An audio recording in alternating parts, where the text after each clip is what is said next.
Welcome back to Action 2 News at 6. Some lawmakers and legislative candidates are speaking out about what they call obstruction of PFAS funding. Democrats say the Republican-led legislature is holding up the release of $125 million of already approved funding to address PFAS. Those are man-made chemicals that don't easily break down in nature, and they're linked to health problems.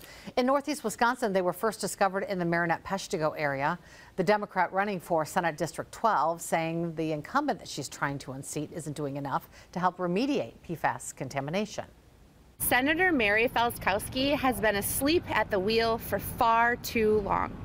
She is standing on the sidelines as northern Wisconsin continues grappling with a water crisis.